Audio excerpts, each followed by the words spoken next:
world of Fallout is full to the gills with strangeness. Mutated creatures, malfunctioning robots, crazy cults, and chemmed out nutjobs, just to name a few. But beyond the more well-known monsters and mutants that roam the ruins of the old world and lurk outside the lights of new civilization, are other, more shadowy threats. Creatures that don't have a simple explanation. Talked about in hushed whispers over a glass of moonshine or a bottle of Nuka-Cola, their origins are a mystery, and their often terrifying abilities are the subject of fear and superstition. These beasts are not to be trifled with. Dwelling in the deepest, darkest corners of Fallout's world are another breed of monster entirely: cryptids. For the purpose of this list, to be considered a cryptid, a monster must be rare, dangerous, and have an air of mystery about it. These are the entities that live in the shadows beyond your Pip-Boy's light. These are the cryptids of Fallout. At first, this may seem inaccurate. Deathclaws are practically the poster children of Fallout, standing right beside a Brotherhood Knight or a hulking, brutish super mutant. But when one considers their position in the Wasteland in Fallout 1, the story becomes something else entirely. In the year 2161, the Wasteland is just beginning to pull itself back from the brink of oblivion. Resources are scarce, violence and raiders are everywhere, and the blasted, sandy desert stretches off as far as the eye can see, buried under a dead, gray sky. Then you begin to hear the stories, horrible beasts attacking what little livestock farmers can raise, isolated farmsteads found completely abandoned, with nothing left but a shattered door and smears of old blood. Something new stalks California, and the terrified people can only agree on one thing. One unifying feature: their claws. Some think they're ghosts of the old world, angry spirits return to lay waste to the new. Some think they're demons that have somehow clawed their way back up from hell itself to feast on the huddled masses. Some even declare that they're nothing but a tall tale, and secretly pray that they're right. But Deathclaws are very real indeed, standing over 8 feet tall. Its body is hunched and stooped, a long, powerful tail balancing its huge upper body. Long, muscular arms almost scrape the ground as it lumbers forward, tipped with the claws that give the beast its name.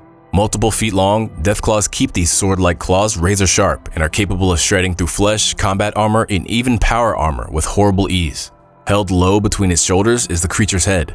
Though tipped with curling black horns and a grisly maw filled with jagged teeth, there is a disturbing, almost human-like look to the Deathclaw's face, further reinforcing the tales that insist on its demonic nature. Attempting to tangle with this cryptid in close quarters is suicide, and even firearms can prove to be ineffective. Its tough, leathery hide can be pierced by only the highest caliber bullets or powerful energy weapons. If one somehow manages to track the beast down to its lair and slay it, they can see a taste of what's to come for the rest of the Wasteland. A huge clutch of eggs ready for hatching and multiplying, the Deathclaw plague primed to spread across what remains of the United States. And spread they did, as in each later entry, Deathclaws lost more and more of their mystique. By Fallout 2, their origins have been revealed as a genetic experiment by the pre-war US military, and one enterprising bed and breakfast owner had even captured one, using its eggs for omelets. By the time Fallout 3 rolls around in 2271, Deathclaws had become a relatively rare and feared, but well understood animal. Though they lost their cryptid status as the series went on, they undeniably earned the name in their first appearance, as their nightmarish form and the dread they inspired in the Wasteland's inhabitants left a long shadow in their wake. The cryptids known as Wanamingos are amongst the strangest looking in the series, and have a mysterious origin that leaves much of their nature unknown to this day. What is known about them is their supposed source, the great Wanamingo gold mine in the town of Redding, from which they gained their name. Originally, the mine was prosperous and productive, acting as the primary gold supplier for the whole NCR and the rest of California, but things eventually took a turn for the worst. Deep in the depths of the mine, strange sounds could be heard. Strange, wet, and gurgling cries mixed with the screams of the miners too slow to escape the creatures rising from below. Those who managed to escape sealed the entrance to the mine with dynamite, entombing those still left behind. The survivors and the rest of the townfolk of Redding were effectively exiled from their own mine for years due to their presence. Some in town claim that the Wanamingos are aliens, buried deep in the earth many years ago and only now coming to the surface. Others thought they could be escaped genetic experiments or mutants. Still more held to the belief that the mine squatters were a supernatural punishment summoned by the tribes of the old world to bring vengeance on the descendants of those who destroyed it. This still unsolved mystery is a major driver for their cryptid status, along with their undeniably unique appearance. Wanamingos are extremely odd-looking, appearing to be a single enormous mouth lined with thin, needle-like teeth and a shiny, bald head mounted atop a pair of legs. They possess no visible eyes, but seem to be able to navigate perfectly well, even in complete darkness. Their most curious features, however, are their twin tentacles, lined with suckers and constantly waving in an invisible breeze, searching for prey. If they do land these tentacles on a victim, they're quickly pulled into their mouths and devoured. Keeping your distance with firearms to keep your limbs intact is wise. But the Wanamingos' speed and thick, rubbery skin granted an almost unnatural resistance. There is hope, however, as the mind-dwelling, dark-loving creatures hate fire and can be driven off or dispatched through the use of flamethrowers and similar methods. By killing the Wanamingo queen in the depths of the mine, their invasion of the mine can be put to rest. But they have already seemingly spread across the wasteland, with roving packs of them still stalking prey in the dark corners of the world. Though they only appear in Fallout 2, that doesn't mean they're gone for good. Whenever one goes deep underground, it's hard to shake the feeling that somehow, just beyond the reach of their light, there's something lurking, and the Wanamingos are hungry. The Slags are a mysterious collection of individuals that reside outside the farming town of Modoc. Their legend began when the citizens of Modoc noticed the small farm that suddenly appeared a few hours' walk from the town. It seemed normal enough, aside from the fact that not a single soul was ever seen tending to it. Eventually, after trying and failing to find its owners, a man named Carl moved in and claimed the farm for himself. He soon learned that that was a horrible mistake, as after dark had fallen, he noticed a ghostly glow in the fields. There were figures moving amongst the corn and through the Brahmin pastures, ones that glowed with an unearthly light. Though they didn't attack the farm, they scared Carl nearly to death, and at daybreak, the terrified farmer returned to Modoc, breathlessly insisting that the farm was haunted by some sort of spirit. They only laughed him off, dismissing him as crazy. This went on for a few days, until Carl didn't come back. When the townsfolk went out to look for him, they encountered a grisly sight. A forest of impaled bodies surrounded the farm, dozens of rotting corpses mounted on poles or left to bake in the sun. Needless to say, the people of Modoc avoided the place like the plague from then on. By the time the Chosen One encounters the ghost farm, it's a place of legend, an area haunted by vengeful spirits capable of slaughtering armed men. When they decided to approach anyway, they saw the bodies, but looked a little closer than the superstitious townspeople. The bodies were fake, nothing more than dummies smeared with Brahmin blood and guts, carefully arranged to appear real. By sleeping in the farmhouse that night, the Chosen One found themselves face to face with the ghost farm's glowing spirits, who finally encountered someone brave enough to approach them and even strike up a conversation. It turns out that these weren't ghosts at all, but a peculiar kind of mutant, one known as Slags. With wide, sensitive eyes and deathly pale skin, they explain their tale to the Chosen One. Descended from a group of survivalists that rode out the Great War in their personal bunker, the Slags had mutated and multiplied, adapting to their underground lifestyle and giving them their signature, otherworldly appearance. Eventually, however, their supplies began to dwindle, and they created a farm on the surface, tending to it only at night to avoid the painful glare of the sun, which they'd never even seen before. When Carl moved in, they attempted to chase him away by smearing their already strange forms with glowing mushroom paste, appearing as a legion of vengeful phantoms. When that didn't work, they attempted the dummy approach, which led to the terrified farmer fleeing all the way to the den. Unlike every other entry on this list, the Slags purposefully made themselves cryptids in the eyes of the Wasteland's people. Once discovered, however, they believe it was finally time to reach out to Modoc, and with the Chosen One's help, they finally revealed themselves and cast off their monstrous legend. Unlike the Slags of Fallout 2, there is no deception about these ghost people. There is no miscommunication, there is no mistaken identity, and there is no confusing the creatures that stalk the foggy streets of the Sierra Madre with anything human. High in the mountains of the Sierra Madre lies a resort and casino bearing the same name. A symbol of pre-war wealth and luxury, its legend spread across the Mojave Wasteland, an untouched gold mine of fabulous riches and technology, frozen in time and ripe for plundering. Those who finally made the trek up into the dark red cloud that masked its location would find nothing resembling the virtual city of gold and plenty, and instead a decaying wreck of a community blanketed in toxic fog. Even worse, the Sierra Madre is not as untouched as it first seems. As deep within the choking red cloud, shapes move, glowing green eyes glare from the mist, and shambling footsteps echo along the empty streets. This place is the home of the ghost people. If one manages to glimpse them, they may at first seem to resemble humans. Each one is dressed head to toe in a ratty brown hazmat suit, complete with rebreather and glowing green eye holes. They even carry tools and weapons, as rusted by the clouds as they may be. But something isn't right. Their movement is unnatural, stiff and jerking, shambling more than walking, though they can move with surprising, lurching speed when necessary. They also move with a deathly silence, never speaking or crying out, even if bullet after bullet is dumped into their chests or heads, the only sound being the wheeze of their rebreathers. They do not flinch and they do not stop. The only sign of their injuries is a puff of green gas and a foul-smelling, yellowish liquid that leaks from the holes in their suit. If one manages to overwhelm this superhuman toughness with sheer volume of fire, they may finally stagger back and collapse. Those who believe themselves safe when this happens would be sorely mistaken, for it's then that the ghost people can demonstrate their most gruesome skill. After seemingly succumbing to their wounds, they will begin to thrash and claw at their suits, and with the howling sound of rushing air will stagger back to their feet. The only way to ensure that these seemingly unstoppable monsters stay dead is to reduce them to ash with energy weapons or tear them limb from limb. If the latter option is chosen, their flesh underneath the suit is revealed. Its color is an unnatural pale yellow, slick with milky fluid. Most disturbingly, it appears to be fused to the inside of their suits, literally making whatever is inside one with their protective gear. As if that isn't bad enough, the ghost people are smart enough to set traps and plan ambushes. If one spots a tempting stash of unguarded supplies laying out in the open, they should think twice before approaching. Bear traps, landmines, and other booby traps are often mixed in with these stockpiles in order to kill or injure anyone foolish enough to approach. If their victim manages to survive these traps, the ghost people will then descend, attacking from every angle with incredible ferocity. It isn't known what exactly the ghost people have become, but what is known is who they used to be. Before the war, the owner of the Sierra Madre, Frederick Sinclair, made a deal with the Research Institute at Big Mountain for them to test some of their experimental materials in the casino resort's construction. One of these materials was the toxic red gas that was being tested on the resort's workers, which required them to wear heavy hazmat suits in order to continue construction. Eventually, the cloud caused these suits to begin rusting and corroding, exposing them to a limited dose of the cloud's toxins. When the bombs dropped, the workers relied on their suits to protect them from the radiation, but the cloud began to seep in anyway. Over the centuries, the cloud changed these workers, warping and twisting them into something inhuman, turning them into the ghost people that still stalk the gloomy streets of the Sierra Madre. Many hear the legend of the red blanketed town deep in the mountains. Many more hear of its great riches, but none ever return from its swirling depths. They have the ghost people to thank for that.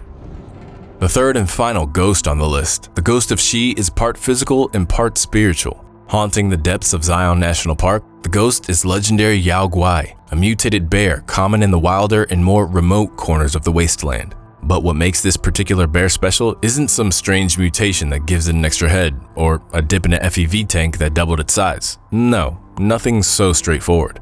The ghost of She holds a great significance to a tribe in Zion known as the Sorrows. According to legend, there was once a girl born to the tribe, a clever and curious young child who explored the many caves and canyons that filled the park. One dark day, she wandered into a cave that hid the sleeping form of a Yao Guai and was killed by the beast. The Sorrows sent many hunting parties after the bear, but all failed to find it or never returned at all. It seemed almost as if by eating the child, part of her had become one with the monster, and it had become more than a simple animal. The Sorrows shaman says that the nameless child's spirit indeed carries on in this monstrous form, half human, half bear, sorrowful, vengeful, and deadly.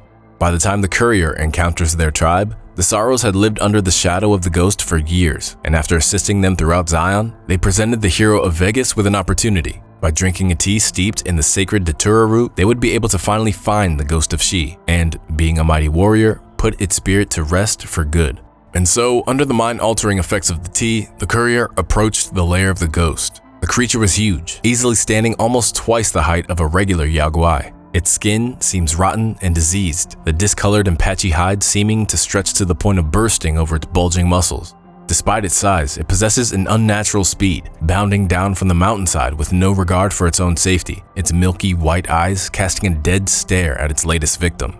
All of this could be explained away by it being an unnaturally large mutant bear, but the roaring flames that enveloped it certainly could not. The inferno rages about the beast as if its very soul is on fire, and if terribly wounded, attacks with a desperate ferocity and blinding speed so intense that it seems to be in 3 places at once. Yet, despite all its horror and the legend surrounding it, it was finally laid low by the courier, who gave the ghost of She peace.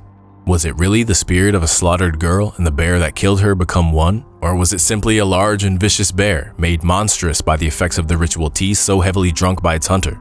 No one knows for certain, but that's what makes any cryptid truly come alive. And the ghost of She brings this uncertainty and legend to the forefront, weaving a legend that seals its status as one of Fallout's most interesting cryptids. Fallout 76 is in a special place when it comes to the subject of cryptids. Its setting, Appalachia, is situated in the ruins of the pre-war state of West Virginia, a place famous for its many unexplained monster sightings. This entry perfectly reflects the tradition of cryptid spotting with by far the greatest number of cryptid-like creatures in its roster. While the previous examples were all featured first in Fallout, all of these beasts were taken from real-life accounts and legends, lending their presence here some eerie legitimacy. The Blue Devil is a monstrous, dog-like beast that stalks the hills and valleys of Appalachia, using the cover of its dense forests and crags to conceal itself and stalk its prey. It appears to be almost a one-to-one retelling of the classic werewolf legend, seeming to be an animal-like humanoid, known for slaughtering livestock and dragging unwary wastelanders off in the night. Even worse than the attacks might be the silence that precedes them, with the Middle Mountain pit stop being a prime haunt. Every night, the residents manning the trading post cower in their barricaded homes, terrified of the looming dark just outside. They feel as though they're constantly being watched, and the blood-chilling howls that pierce the night only serve to make the lulls between them even deeper. This supernatural fear appears to be a core aspect of the Blue Devil, as when it does finally strike, it can cause even seasoned vault dwellers and other adventurers to flee in mind-shattering panic. These helpless victims are easily run down by the devil, who can move much faster than even the most horrified humans. If one encounters the Blue Devil out in the wilds of the Appalachian Mountains, they'd best pack a big gun and be stout of heart, because to turn your back on this beast is to invite certain death. Going from the bestial to the otherworldly, the Flatwoods Monster appears to be an alien in nature, though like all cryptids, its origin and true nature are shrouded in mystery. Only ever appearing at night, it cuts a strange figure as it passes through the underbrush of the Appalachian forests, a distinctive purple glow accompanying it, which may be the only sign of this elusive figure. Those who get closer can see that this creature is certainly inhuman, lacking any sort of legs, with a large, swollen head contained in a glass helmet. Thin, shiny arms are held at its side, possessing only 3 fingers. It hovers with the aid of 2 purple jets, their light mixing with the purple glow that pours from its wide, staring eyes. Though not aggressive, the Flatwoods Monster will fight to protect itself, with Wasteland storytellers warning that the monster can warp the minds of all it comes across, with only the most iron-willed able to resist its power. If attacked, it will begin to teleport rapidly, with flashes of purple light filling the forest. Any nearby animals, robots, or even turrets will spring to the cryptid's defense, throwing themselves headlong at the attacker, controlled directly by the monster. Even if a wily wastelander is able to land a hit on it, the alien seemingly possesses powerful regenerative abilities, able to heal from the brink of death multiple times. It's unknown exactly what these extraterrestrial critters are doing on Earth following the Great War, but if sightings are to be believed, they've been here since the 1950s and aren't going to be finished anytime soon. So if you're wandering through the forests of Appalachia and start to see a purple light filtering through the trees, turn tail and run the other way, unless you'd like to become just another unwary wastelander who disappeared without a trace.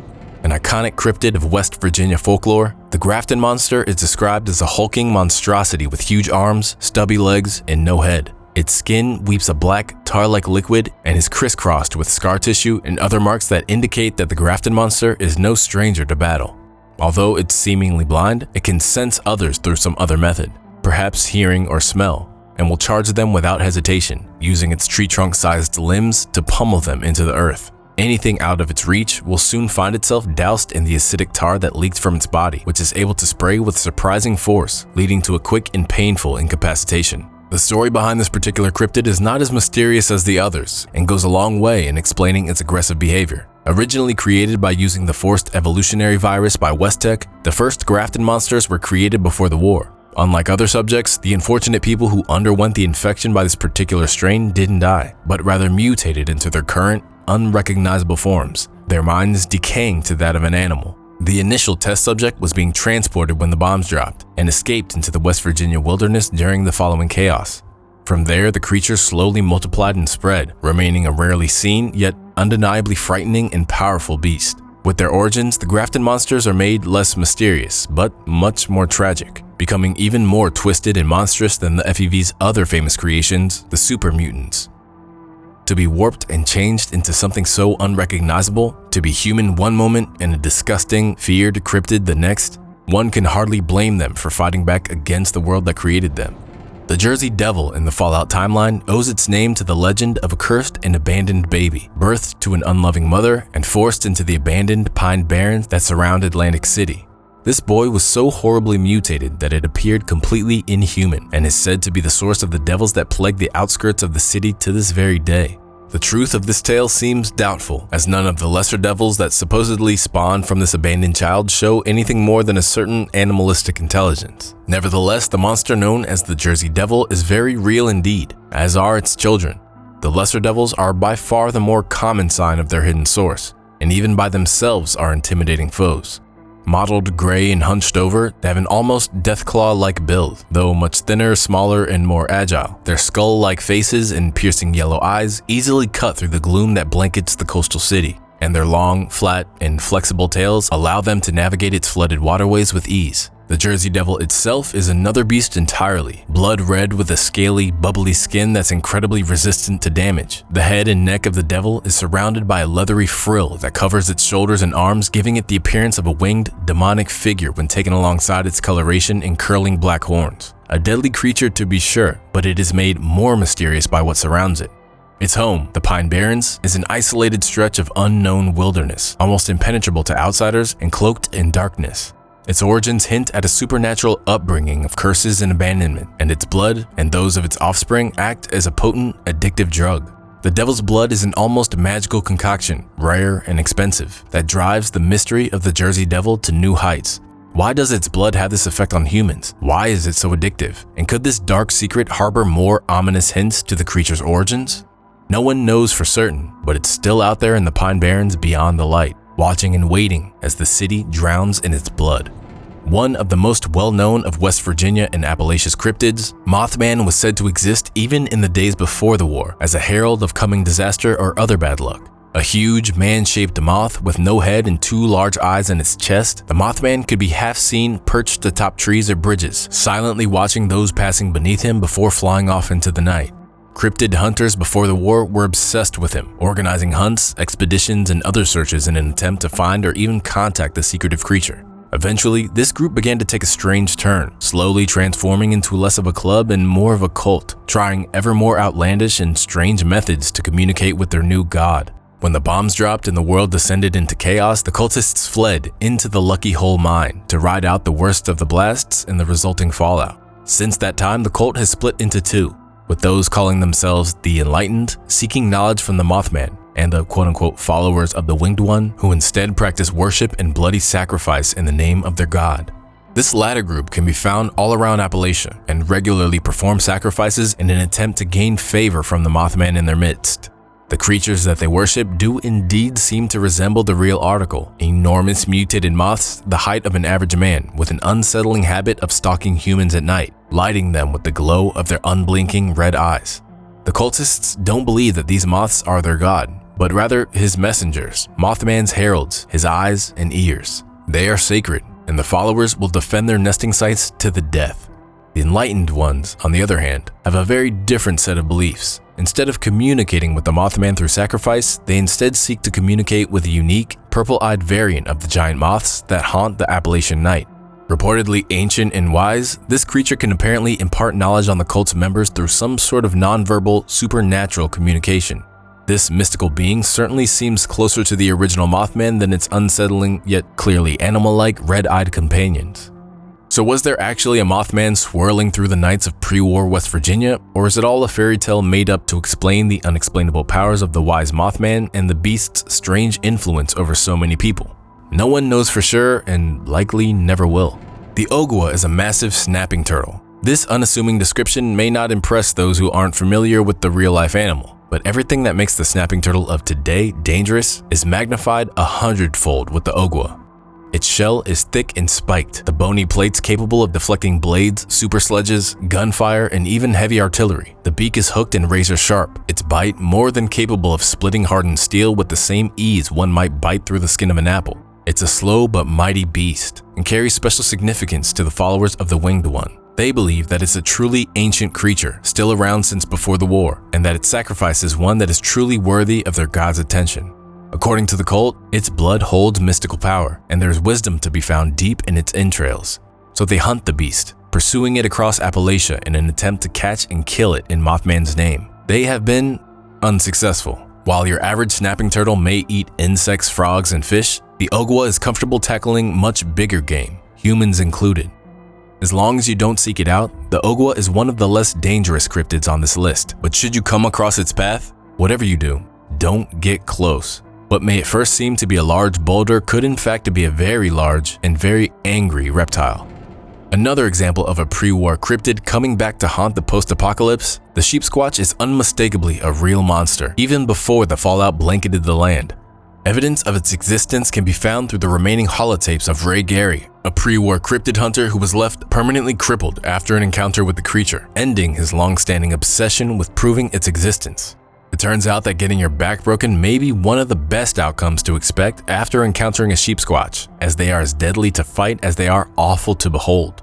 Hunched and stooped with a patchy mane of ragged fur, the black, curling horns of the Sheepsquatch jut from its skinless, grinning skull like deadly corkscrews. Along its back and arms, porcupine-like quills jut, which can be shaken loose in a cloud of stinging death at will. Those in direct line of sight of the beast are in the greatest danger, however, as it can use its powerful, cloven hooves to launch itself at potential meals, shattering bone and sending humans reeling with the strike of its horns. It attacks in a frenzy, stunning, smashing, and slashing until nothing's left but a bloody pulp.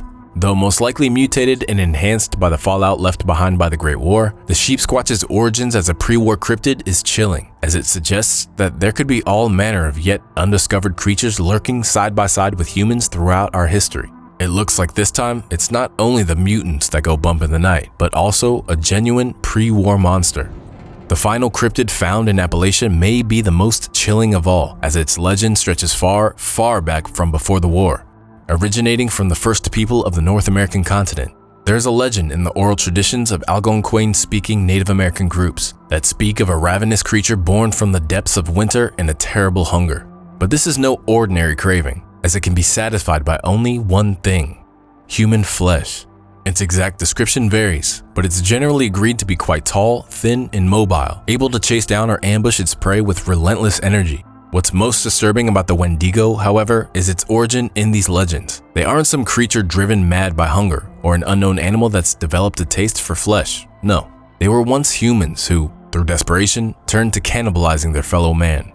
So damning is this act that once one partakes and begins to consume the flesh of their fallen comrades, they are unable to stop, seeking to satisfy their newfound endless hunger by any means. What was just legend and hearsay in the past has, following the radioactive mutations brought on by the war, become a terrifying reality. If one wanders into the Appalachian woods and catches a sudden, overpowering stench of rotten flesh, it's likely already too late. A Wendigo has their scent. A ragged bundle of skin and bones, they may not look too intimidating, crouched over their latest meal, but once finished, they stretch and unwind to their full height, their long, bent legs and thin, clawed arms revealed only by moonlight. Their skull-like faces have no eyes, only dark, wet pits that stare sightlessly into the night. As they catch the scent of their next victim, their mouth chews expectantly, almost automatically, crooked, broken teeth gnashing, having long since torn off and eaten their own lips in a fit of hunger. Unnaturally strong despite their frail-looking bodies, the Wendigos of Appalachia are more than capable of overpowering an average human, their frenzied need for meat pushing them past any fear of pain or death. It's unknown what exactly causes humans to become Wendigos, but one thing is for certain: it always requires cannibalism. Some suspect that they might be some sort of rare ghoul, as they can often be found alongside groups of ferals, and their screams can attract more of them to the area. But that doesn't explain their unique cravings. There are even reports of Wendigos mutating further, becoming almost unrecognizable, a tangle of grasping limbs and screaming heads, but retaining their ceaseless hunger. So for any wasteland wanderers set to brave the gloomy woods of Appalachia's hills, stay wary. Keep a watchful eye on the dark spaces between the boughs, the endless night wrapped around the treetops, and heed any whiff of rotten meat you may smell. Your life may just depend on it. Honorable mentions: the Snallygasters of Fallout 76 and the Tunnelers of the New Vegas add-on Lonesome Road are both frightening beasts to be sure, but one thing kept them from being true cryptids: their numbers. Both the fleshy, disgusting Snallygasters and the secretive Tunnelers travel in packs and are widely acknowledged as threats in their respective areas. Though dangerous, they don't carry much mystery about them, and the Snallygasters are even confirmed to be FEV mutations, further lowering their potential place on this list.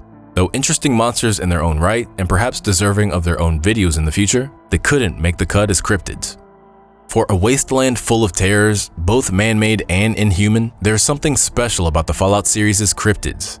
When faced with the monsters you know, ghouls, rad scorpions, raiders, homicidal robots, you know what to expect and you can prepare for the worst. But when the threat is just a legend, when the hungry dark just outside of camp comes calling, When the wide open wasteland shrinks away and it's just you, alone against a faceless horror, that is when the wasteland of Fallout becomes something else. That's when the cryptids come out to play.